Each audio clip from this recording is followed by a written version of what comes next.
ஓம் நமச்சிவாய வாழ்க. நாதந்தாள் வாழ்க. இமைப்பொழுதும் என் நெஞ்சில் நீங்காதான் தாழ்வாழ்க. வாழ்க வளமுடன். அனைவருக்கும் இனிய வணக்கங்கள். நிகழும் ஸ்ரீ மங்களகரமான சோபகிருது ஆண்டு தை மாதம் 18ஆம் தேதி வியாழக்கிழமை அன்று சஷ்டி திதியில் சித்திரை நட்சத்திரத்தில் திருதி நாமயோகத்தில் வணிசை கரணத்தில் சித்தயோகம் கூடிய நன்னாளில் இந்த சீர்மிகு பிப்ரவரி மாதம் பிறக்கிறது. பிறக்கப் போகும் இம்மாதம் உங்கள் வாழ்வில் வளமும் நலமும் செல்வ செழிப்பும் பெற்று புதிய வாய்ப்புகள் புதிய வெற்றிகளுடன் மங்களகரமாக அமைய எல்லாம் வல்ல இறைவனை உளமாற வேண்டி விரும்பி கேட்டுக்கொள்கிறேன். இம்மாத கிரக நிலைகளை பார்க்கும் போது மேசத்தில் குரு பகவான் சஞ்சாரம் செய்கின்றார். சனி பகவான் கும்பாராசியில் பயணம் செய்கிறார். ராசிக்கு 6ஆம் இடத்தில் கேது பகவானும் 12ஆம் வீட்டில் ராகு பகவானும் பயணம் செய்கின்றனர். சுக்கிரன் புதன் செவ்வாய் ராசிக்கு 9ஆம் இடத்தில் சஞ்சாரம் செய்கின்றனர். ஜனவரி 15ஆம் தேதி சூரிய பகவான் மகர ராசிக்கு மாறியதை தொடர்ந்து பிப்ரவரி 1ஆம் தேதி புதன் பகவானும் பிப்ரவரி 5ஆம் தேதி செவ்வாய் பகவானும் மகர ராசிக்கு பெயர்ச்சியாக உள்ளனர். இதனால் பிப்ரவரி மாதத்தின் தொடக்கத்திலேயே 3 கிரகங்களின் சேர்க்கை நடக்க உள்ளது.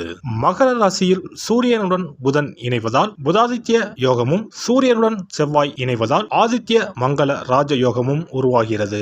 இந்த கிரக அமைப்பினால் உங்கள் வாழ்வில் ஏற்படக்கூடிய சுபம் மற்றும் அசுப பலன்கள் என்ன என்பதனை விரிவாக காண்போம். இதுவரை ஆபத்தில் சிக்கி சீரழிந்த உங்கள் வாழ்க்கை பயணம் மாறப்போகிறது. இப்படியும் ஒரு வாழ்க்கையா என மனக்கசப்பில் வாழ்ந்து வந்த உங்களுக்கு இனி வசந்தம் வீசப்போகிறது. இனி யமனே உங்கள் எதிரில் வந்தாலும் சிவனின் அருளால் எதிர்த்து நின்று போராடும் பலம் உங்களை வந்து சேரும். உங்கள் பிறப்பு ஒரு சாபக்கேடு அல்ல, அது சரித்திரம் படைக்கும். விருச்சிக ராசி அன்பர்களே, இம்மாதம் புதன் மற்றும் செவ்வாய் பகவானால் நன்மைகள் அதிகம் நடைபெறும். வெளி வட்டாரத்தில் செல்வாக்கு அதிகரிக்கும். புதிய முயற்சிகள் அனைத்தும் மிக எளிதாக வெற்றியடையும். எதிர்பார்த்த பணவரவு கிடைப்பதுடன் எதிர்பாராத அதிர்ஷ்ட வாய்ப்புகளும் ஏற்படக்கூடும். குடும்பத்திற்கு தேவையான பொருட்களை வாங்கி மகிழ்வீர்கள். கணவன் மனைவிக்கு இடையே அந்யோன்யம் அதிகரிக்கும். சிலருக்கு குழந்தை பாக்கியம் கிடைப்பதற்கான வாய்ப்பு உள்ளது. பிரிந்திருந்த கணவன் மனைவி ஒன்று சேர்வார்கள். திருமண முயற்சிகள் சாதகமாக முடியும். சுப நிகழ்ச்சிகளை திட்டமிட்டபடி நடத்தி முடிப்பீர்கள். தந்தையுடன் இருந்து வரும் மோதல் போக்கு நீங்கி சுமூகமான நிலை ஏற்படும். உறவினர் மற்றும் நண்பர்கள் வீட்டு விருந்து விசேஷங்களில் கலந்து கொள்வீர்கள். சிலருக்கு வெளி மாநிலங்களில் உள்ள புகழ்பெற்ற புண்ணிய தலங்களுக்கு செல்லும் வாய்ப்பு உண்டாகும். இதுவரை இருந்த உடல் உபாதைகள் நீங்கி உடல் ஆரோக்கியம் மேம்படும். அலுவலகத்தில் உற்சாகமான சூழ்நிலை காணப்படும். பணிகளில் உற்சாகமாக ஈடுபடுவீர்கள். உயர் அதிகாரிகள் உங்கள் ஆலோசனைகளுக்கு உரிய அங்கீகாரம் கொடுப்பார்கள். எதிர்பார்த்த சலுகைகள் கிடைக்கும். உங்களுடைய கோரிக்கைகள் ஏற்றுக்கொள்ளப்படும்.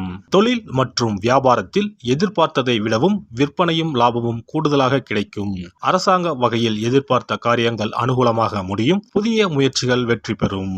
கலைத்துறையை சேர்ந்த அன்பர்களுக்கு நல்ல வாய்ப்புகளும் தாராளமான பணவரவும் கிடைக்கும். பொது நிகழ்ச்சிகளில் கௌரவிக்கப்படுவீர்கள். புகழும் ரசிகர்களிடம் செல்வாக்கும் அதிகரிக்கும்.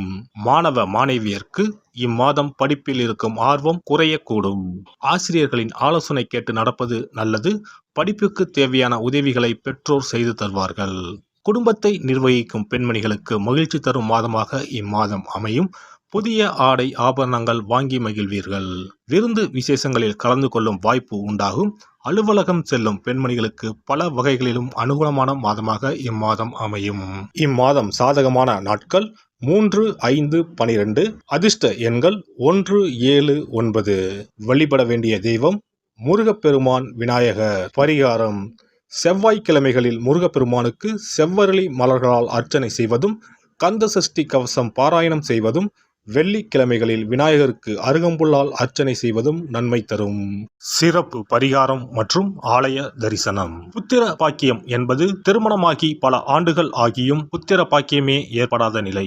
புத்திர தோஷம் என்பது ஒவ்வொரு லக்னத்திற்கும் வேறுபடும். பொதுவாக எந்த லக்னமாக இருந்தாலும் 5ஆம் இடம்தான் புத்திரஸ்தானத்தை குறிக்கும். எனவே அந்த 5ஆம் இடத்தை முக்கியமாக பார்க்க வேண்டும். சேர்த்து வைத்த புண்ணியம்தான் குழந்தையாக பிறக்கும் என்று பழமொழி உண்டு. அந்த வகையில் 5ஆம் இடம் பூர்வ பூர்வ புண்ணிய ஸ்தானமாகவும் திகழ்கிறது.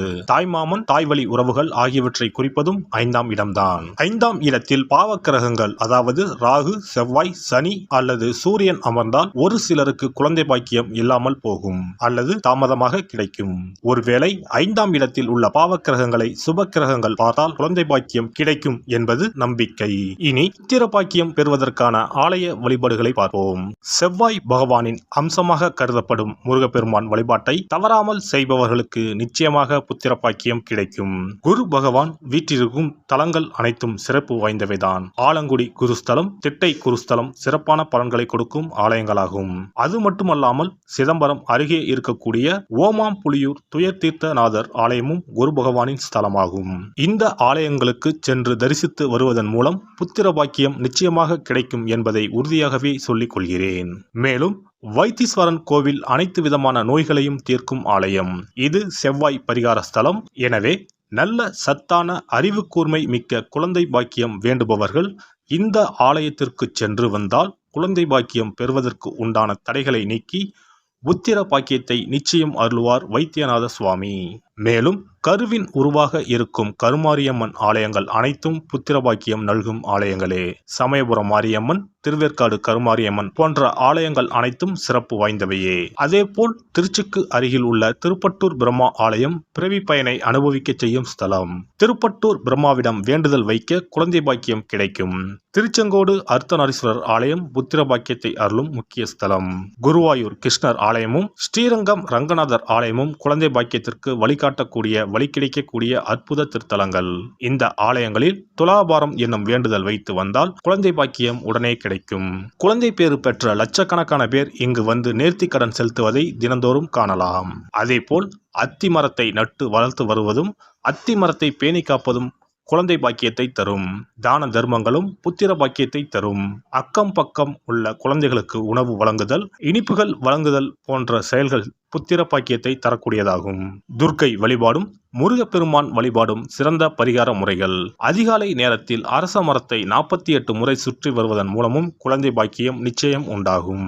எறும்பு புற்றுக்கு வெல்லம் பொட்டுக்கடலை கலந்து தருவதால் 1000 பேருக்கு அன்னதானம் செய்த பலன் வந்து சேரும். கர்ப்பிணிகளுக்கு அவர்கள் விரும்புவதை வாங்கி கொடுத்து அவர்களை மகிழ்ச்சிப்படுத்துவதன் மூலம் அவர்களுடைய ஆசீர்வாதம் கிடைக்க பெற்று குழந்தை பாக்கியம் கிடைக்கும் என்பது உண்மை.